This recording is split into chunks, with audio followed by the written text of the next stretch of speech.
I'd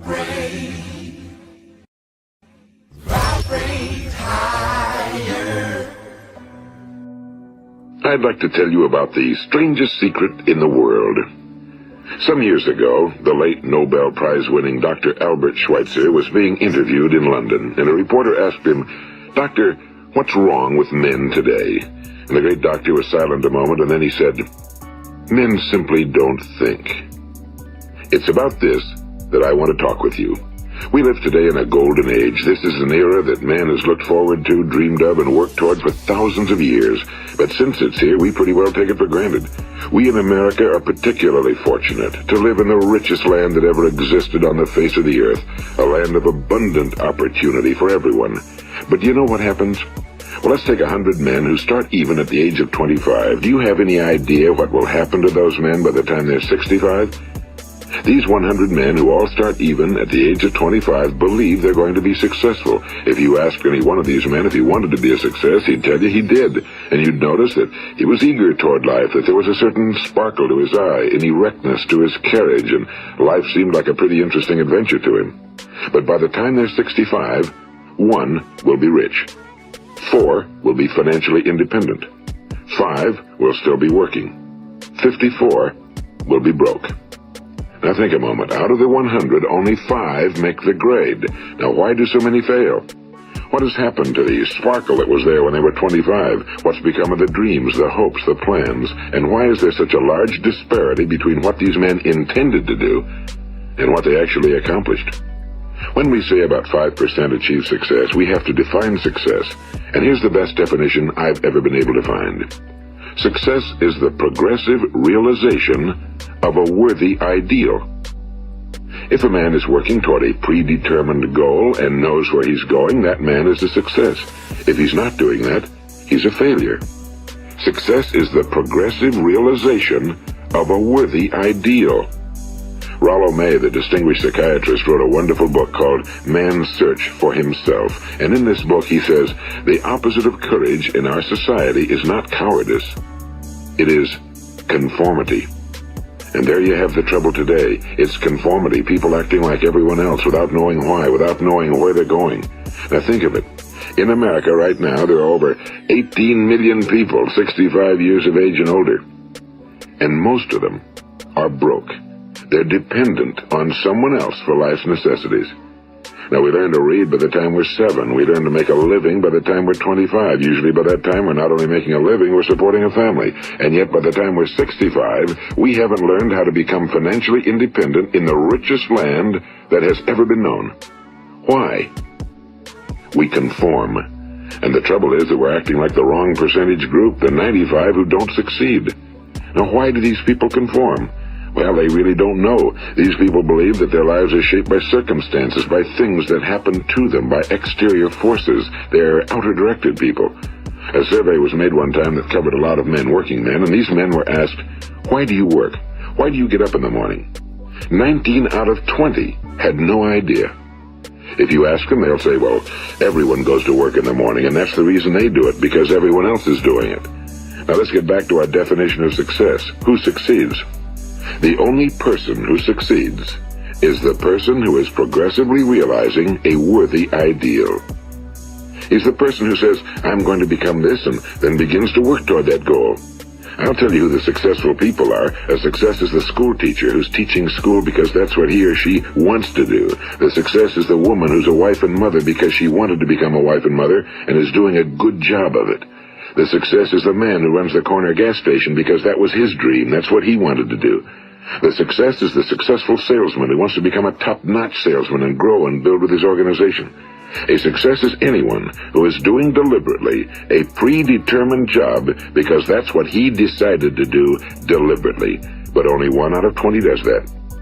That's why today there isn't really any competition unless we make it for ourselves. Instead of competing, all we have to do is create. You know, for 20 years, I looked for the key which would determine what would happen to a human being. Was there a key I wanted to know which would make the future a promise that we could foretell to a large extent? Was there a key that would guarantee a person's becoming successful if he only knew about it and knew how to use it? Well, there is such a key, and I've found it. Have you ever wondered why so many men work so hard and honestly without ever achieving anything in particular, and others don't seem to work hard and yet seem to get everything? They seem to have the magic touch. You've heard them say that about someone. Everything he touches turns to gold. And have you ever noticed that a man who becomes successful tends to continue to become successful? And on the other hand, have you noticed how a man who's a failure tends to continue to fail? Well, it's because of goals. Some of us have goals, some don't. People with goals succeed because they know where they're going. It's that simple. Think of a ship leaving a harbor, and think of it with the complete voyage mapped out and planned. The captain and crew know exactly where it's going and how long it'll take. It has a definite goal. Now, 9,999 times out of 10,000, it will get to where it started out to get. Now let's take another ship, just like the first, only let's not put a crew on it or a captain at the helm. Let's give it no aiming point, no goal, no destination. We just start the engines and let it go. I think you'll agree with me that if it gets out of the harbor at all, it will either sink or wind up on some deserted beach, a derelict. It can't go anyplace because it has no destination and no guidance, and it's the same with a human being. Take the salesman, for example. There's no other person in the world today with the future of a good salesman. Selling is the world's highest paid profession, if we're good at it and if we know where we're going. Every company needs top-notch salesmen, and they reward those men. The sky's the limit for them. But how many can you find? Someone once said the human race is fixed, not to prevent the strong from winning, but to prevent the weak from losing. The American economy today can be likened to a convoy in time of war. The entire economy is slowed down to protect its weakest link, just as the convoy had to go at the speed that would permit its slowest vessel to remain in formation. That's why it's so easy to make a living today. It takes no particular brains or talent to make a living and support a family today. So we have a plateau of so-called security, if that's what a person's looking for. But we do have to decide how high above this plateau we want to aim. Now let's get back to the strangest secret in the world, the story that I wanted to tell you today. Why do men with goals succeed in life and men without them fail? Well, let me tell you something which, if you really understand it, will alter your life immediately. If you understand completely what I'm going to tell you from this moment on, your life will never be the same again. You will suddenly find that good luck just seems to be attracted to you. The things you want just seem to fall in line, and from now on you won't have the problems, the worries, the gnawing lump of anxiety that perhaps you've experienced before. Doubt, fear, well, they'll be things of the past. Here's the key to success and the key to failure.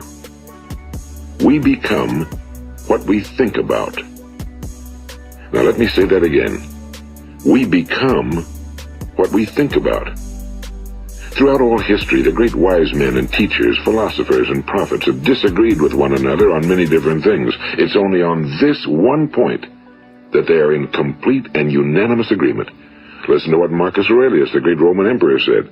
A man's life is what his thoughts make of it. Disraeli said this. Everything comes if a man will only wait. I've brought myself by long meditation to the conviction that a human being with a settled purpose must accomplish it, and that nothing can resist a will that will stake even existence for its fulfillment. Ralph Waldo Emerson said this, a man is what he thinks about all day long. William James said, the greatest discovery of my generation is that human beings can alter their lives by altering their attitudes of mind. And he also said, we need only in cold blood act as if the thing in question were real, and it will become infallibly real by growing into such a connection with our life that it will become real. It will become so knit with habit and emotion that our interest in it will be those which characterize belief. And he also said, if you only care enough for a result, you will almost certainly attain it. If you wish to be rich, you will be rich. If you wish to be learned, you will be learned. If you wish to be good, you will be good. Only you must then really wish these things and wish them exclusively, and not wish at the same time 100 other incompatible things just as strongly. In the Bible, you read in Mark 9:23, if thou canst believe, all things are possible to him that believeth. My old friend Dr. Norman Vincent Peale put it this way, this is one of the greatest laws in the universe. Fervently do I wish I had discovered it as a very young man. It dawned upon me much later in life, and I found it to be one of the greatest, if not my greatest discovery outside of my relationship to God. The great law, briefly and simply stated, is that if you think in negative terms, you will get negative results. If you think in positive terms, you will achieve positive results. That is the simple fact, he went on to say, which is at the basis of an astonishing law of prosperity and success. In 3 words, believe and succeed. William Shakespeare put it this way: our doubts are traitors and make us lose the good we oft might win by fearing to attempt. George Bernard Shaw said, people are always blaming their circumstances for what they are. I don't believe in circumstances. The people who get on in this world are the people who get up and look for the circumstances they want, and if they can't find them, make them. Well, it's pretty apparent, isn't it? And every person who discovered this for a while believed that he was the first one to work it out. We become what we think about. Now, it stands to reason that a person who's thinking about a concrete and worthwhile goal is going to reach it, because that's what he's thinking about, and we become what we think about. Conversely, the man who has no goal, who doesn't know where he's going, and whose thoughts must therefore be thoughts of confusion and anxiety and fear and worry, becomes what he thinks about. His life becomes one of frustration and fear and anxiety and worry. And if he thinks about nothing, he becomes nothing. Now, how does it work? Why do we become what we think about? Well, I'll tell you how it works as far as we know. Now, to do this, I want to tell you about a situation that parallels the human mind. Suppose a farmer has some land, and it's good fertile land. Now, the land gives the farmer a choice. He may plant in that land whatever he chooses. The land doesn't care. It's up to the farmer to make the decision. Now, remember, we're comparing the human mind with the land because the mind, like the land, doesn't care what you plant in it. It will return what you plant, but it doesn't care what you plant. Now, let's say that the farmer has 2 seeds in his hand. One is a seed of corn. The other is nightshade, a deadly poison. He digs 2 little holes in the earth and he plants both seeds, one corn, the other nightshade. He covers up the holes, waters, and takes care of the land, and what will happen? Invariably, the land will return what's planted. As it's written in the Bible, as ye sow, so shall ye reap. Now remember, the land doesn't care. It'll return poison in just as wonderful abundance as it will corn. So up come the 2 plants, one corn, one poison. Now, the human mind is far more fertile, far more incredible and mysterious than the land, but it works the same way. It doesn't care what we plant. Success, failure. A concrete, worthwhile goal, or confusion. Misunderstanding, fear, anxiety, and so on. But what we plant, it must return to us. You see, the human mind is the last great unexplored continent on Earth. It contains riches beyond our wildest dreams. It will return anything we want to plant. Now, you might say, well, if that's true, why don't people use their minds more? Well, I think they figured out an answer to that one, too. Our mind comes as standard equipment at birth. It's free, and things that are given to us for nothing we place little value on. Things that we pay money for, we value. The paradox is that exactly the reverse is true. Everything that's really worthwhile in life came to us free. Our minds, our souls, our bodies, our hopes, our dreams, our ambitions, our intelligence, our love of family and children and friends and country, all these priceless possessions are free. But the things that cost us money are actually very cheap and can be replaced at any time. A good man can be completely wiped out and make another fortune. He can do that several times. Even if our home burns down, we can rebuild it. But the things we got for nothing, we can never replace. The human mind isn't used because we take it for granted. Familiarity breeds contempt. It can do any kind of job we assign to it, but generally speaking, we use it for little jobs instead of big, important ones. Universities have proved that most of us are operating on about 10% or less of our abilities. So decide now, what is it you want?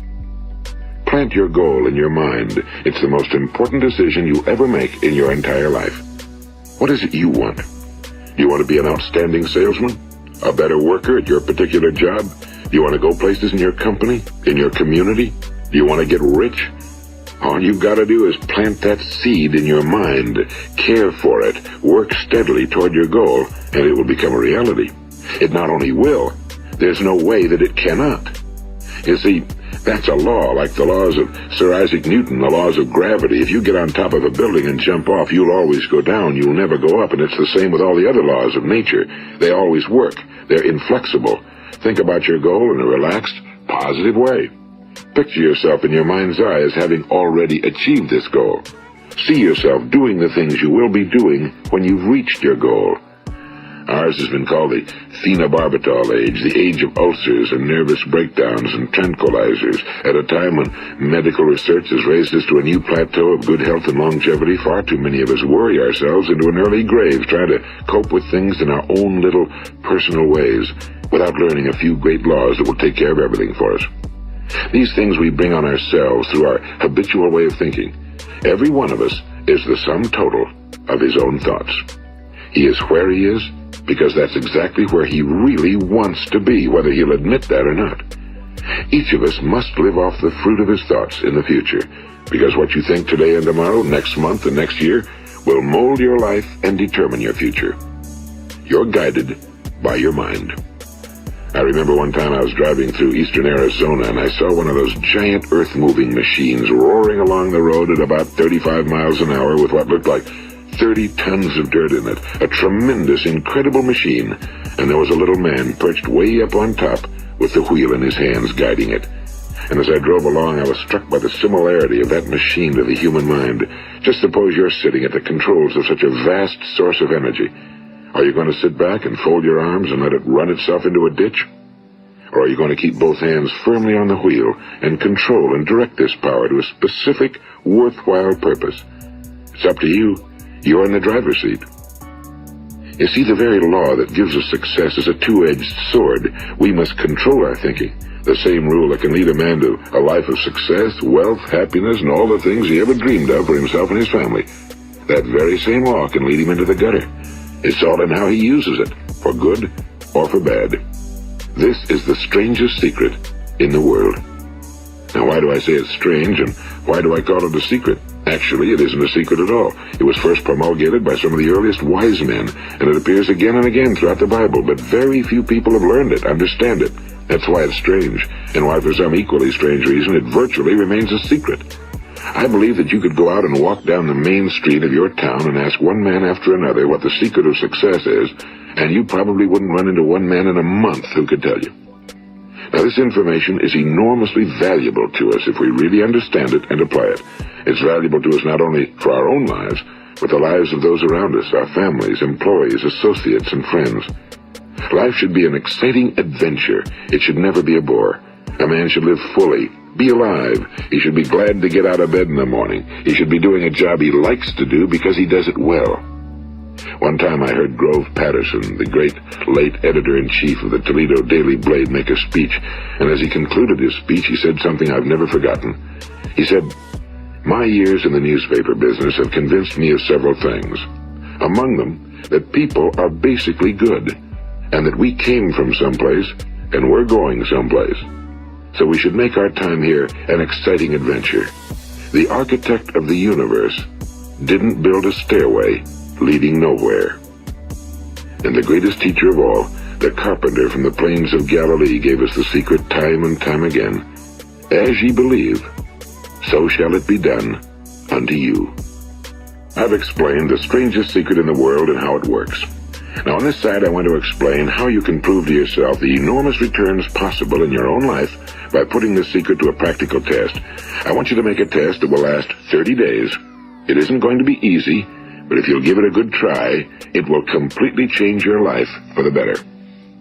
Now, back in the 17th century, Sir Isaac Newton, the English mathematician and natural philosopher, gave us some natural laws of physics which apply as much to human beings as they do to the movement of bodies in the universe.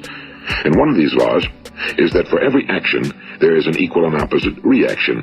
Simply stated, as it applies to you and me, it means we can achieve nothing without paying the price. The results of your 30-day experiment will be in direct proportion to the effort you put forth. To be a doctor, you must pay the price of long years of difficult study. To be successful in selling, and remember that each of us succeeds to the extent of his ability to sell. Selling our families on our ideas, selling education in schools, selling our children on the advantages of living the good and honest life, selling our associates and employees on the importance of being exceptional people. To, of course, the profession of selling itself. But to be successful in selling our way to the good life, we must be willing to pay the price. Now, what is that price? Well, it's many things. First, it's understanding emotionally, as well as intellectually, that we literally become what we think about, that we must control our thoughts if we're to control our lives. It's understanding fully that as ye sow, so shall ye reap. Second, it's cutting away all fetters from the mind and permitting it to soar as it was divinely designed to do. It's the realization that your limitations are self-imposed and that the opportunities for you today are enormous beyond belief. It's rising above narrow-minded pettiness and prejudice. And third, it's using all your courage to force yourself to think positively on your own problem, to set a definite and clearly defined goal for yourself, to let your marvelous mind think about your goal from all possible angles, to let your imagination speculate freely upon many different possible solutions, to refuse to believe that there are any circumstances sufficiently strong to defeat you in the accomplishment of your purpose, to act promptly and decisively when your course is clear, and to keep constantly aware of the fact that you are, at this moment, standing in the middle of your own acres of diamonds, as Russell Conwell used to point out. And fourth, save at least 10% of every dollar you earn. It's also remembering that no matter what your present job, it has enormous possibilities if you're willing to pay the price. Now let's just go over the important points in the price each of us must pay to achieve the wonderful life that can be ours. It is, of course, worth any price. 1. You will become what you think about. 2. Remember the word imagination and let your mind begin to soar. 3. Courage. Concentrate on your goal every day. 4. Save 10% of what you earn. And 5. Action. Ideas are worthless unless we act on them. Now I'll try to outline the 30-day test I want you to make. Keep in mind that you have nothing to lose by making this test and everything you could possibly want to gain. There are 2 things that may be said of everyone. Each of us wants something, and each of us is afraid of something. I want you to write on a card what it is you want more than anything else.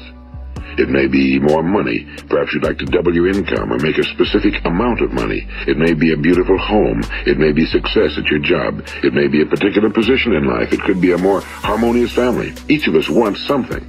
Now write down on your card specifically what it is you want. Make sure it's a single goal and clearly defined. You needn't show it to anyone, but carry it with you so that you can look at it several times a day. Think about it in a cheerful, relaxed, positive way each morning when you get up. And immediately you have something to work for, something to get out of bed for, something to live for. Look at it every chance you get during the day and just before going to bed at night. And as you look at it, remember that you must become what you think about, and since you're thinking about your goal, you realize that soon it will be yours. In fact, it's yours really the moment you write it down and begin to think about it. Look at the abundance all around you as you go about your daily business. You have as much right to this abundance as any other living creature. It's yours for the asking. Now we come to the difficult part. Difficult because it means the formation of what is probably a brand new habit, and new habits are not easily formed. Once formed, however, it will follow you for the rest of your life. Stop thinking about what it is you fear. Each time a fearful or negative thought comes into your consciousness, replace it with a mental picture of your positive and worthwhile goal. And there'll come times when you'll feel like giving up. It's easier for a human being to think negatively than positively. That's why only 5% are successful. You must begin now to place yourself in that group. For 30 days, you must take control of your mind. It will think about only what you permit it to think about. Each day for this 30-day test, do more than you have to do. In addition to maintaining a cheerful, positive outlook, give of yourself more than you've ever done before. Do this knowing that your returns in life must be in direct proportion to what you give. The moment you decide on a goal to work toward, you're immediately a successful person. You are then in that rare and successful category of people who know where they're going. Out of every 100 people, you belong to the top 5. Don't concern yourself too much with how you're going to achieve your goal. Leave that completely to a power greater than yourself. All you have to do is know where you're going. The answers will come to you of their own accord and at the right time. Remember these words from the Sermon on the Mount, and remember them well. Keep them constantly before you this month of your test. Ask, and it shall be given you. Seek, and ye shall find. Knock, and it shall be opened unto you. For every one that asketh receiveth, and he that seeketh findeth, and to him that knocketh it shall be opened. It's as marvelous and as simple as that. In fact, it's so simple that in our seemingly complicated world, it's difficult for an adult to understand that all he needs is a purpose and faith. For 30 days, do your very best. If you're a salesman, go at it as you've never done before, not in a hectic fashion, but with the calm, cheerful assurance that time well spent will give you the abundance in return you deserve and want. If you're a homemaker, devote your 30-day test to completely giving of yourself without thinking about receiving anything in return, and you'll be amazed at the difference it makes in your life. No matter what your job, do it as you've never done it before for 30 days. And if you've kept your goal before you every day, you'll wonder and marvel at this new life you've found. Dorothea Brand, the outstanding editor and writer, discovered it for herself and tells about it in her fine book, Wake Up and Live. Her entire philosophy is reduced to the words, act as though it were impossible to fail. She made her own test with sincerity and faith, and her entire life was changed to one of overwhelming success. Now, you make your test for 30 full days. Don't start your test until you've made up your mind to stick with it. You see, by being persistent, you're demonstrating faith. Persistence is simply another word for faith. If you didn't have faith, you'd never persist. If you should fail during your first 30 days, by that I mean suddenly find yourself overwhelmed by negative thoughts, you've got to start over again from that point and go 30 more days. Gradually, your new habit will form until you find yourself one of that wonderful minority to whom virtually nothing is impossible. And don't forget the card. It's vitally important as you begin this new way of living. On one side of the card, write your goal, whatever it may be. On the other side, write the words we've quoted from the Sermon on the Mount. Ask, and it shall be given you. Seek, and ye shall find. Knock, and it shall be opened unto you. Nothing great was ever accomplished without inspiration. See that during these crucial first 30 days, your own inspiration is kept at a peak. And above all, don't worry. Worry brings fear, and fear is crippling. The only thing that can cause you to worry during your test is trying to do it all yourself. Know that all you have to do is hold your goal before you. Everything else will take care of itself. Remember also to keep calm and cheerful. Don't let petty things annoy you and get you off course. Now, since making this test is difficult, some will say, why should I bother? Well, look at the alternative. No one wants to be a failure. No one really wants to be a mediocre individual. No one wants a life constantly filled with worry and fear and frustration. Therefore, remember that you must reap that which you sow. If you sow negative thoughts, your life will be filled with negative things. If you sow positive thoughts, your life will be cheerful, successful, and positive. Now, gradually, you will have a tendency to forget what you've heard on this recording. Play it often. Keep reminding yourself of what you must do to form this new habit. Gather your whole family around at regular intervals and listen to what's been said here. You know, most men will tell you that they want to make money without understanding the law. The only people who make money work in a mint. The rest of us must earn money. This is what causes those who keep looking for something for nothing or a free ride to fail in life. The only way to earn money is by providing people with services or products which are needed and useful. We exchange our time and our product or service for the other man's money. Therefore, the law is that our financial return will be in direct proportion to our service. Now, success is not the result of making money. Making money is the result of success, and success is in direct proportion to our service. Most people have this law backwards. They believe that you're successful if you earn a lot of money. The truth is that you can only earn money after you're successful. It's like the story of the man who sat in front of the stove and said to it, "Give me heat, and then I'll add the wood." How many men and women do you know, or do you suppose there are today, who take the same attitude toward life? There are millions. We've got to put the fuel in before we can expect heat. Likewise, we've got to be of service first before we can expect money. Don't concern yourself with the money. Be of service, build, work, dream, create. Do this and you'll find there's no limit to the prosperity and abundance that will come to you. Prosperity, you know, is founded upon a law of mutual exchange. Any person who contributes to prosperity must prosper in turn himself. Sometimes the return will not come from those you serve, but it must come to you from someplace, because that's the law. For every action, there is an equal and opposite reaction. As you go daily through your 30-day test period, remember that your success will always be measured by the quality and quantity of service you render, and money is a yardstick for measuring this service. No man can get rich himself unless he enriches others. Now, there are no exceptions to a law. You can drive down any street in America and from your car estimate the service that's being rendered by the people living on that street. Had you ever thought of this yardstick before? It's interesting. Some, like ministers and priests and other devoted people, measure their returns in the realm of the spiritual, but again, their returns are equal to their service. Once this law is fully understood, any thinking person can tell his own fortune. If he wants more, he must be of more service to those from whom he receives his return. If he wants less, he has only to reduce his service. This is the price you must pay for what you want. If you believe you can enrich yourself by deluding others, you can end only by deluding yourself. It may take some time, but just as surely as you breathe, you'll get back what you put out. Don't ever make the mistake of thinking you can avert this. It's impossible. The prisons and the streets where the lonely walk are filled with people who've tried to make new laws just for themselves. We may avoid the laws of man for a while, but there are greater laws that cannot be broken. An outstanding medical doctor recently pointed out 6 steps that will help you realize success. 1. Set yourself a definite goal. 2. Quit running yourself down.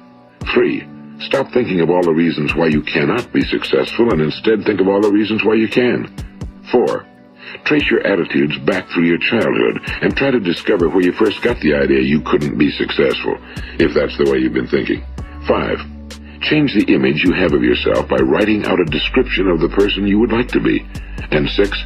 Act the part of the successful person you have decided to become. The doctor who wrote those words is a noted West Coast psychiatrist, Dr. David Harold Fink. Do what the experts since the dawn of recorded history have told you you must do. Pay the price by becoming the person you want to become. It's not nearly as difficult as living unsuccessfully. Make your 30-day test, then repeat it again, and each time it will become more a part of you until you'll wonder how you could ever have lived any other way. Live this new way and the floodgates of abundance will open and pour over you more riches than you may have dreamed existed. Money? Yes, lots of it.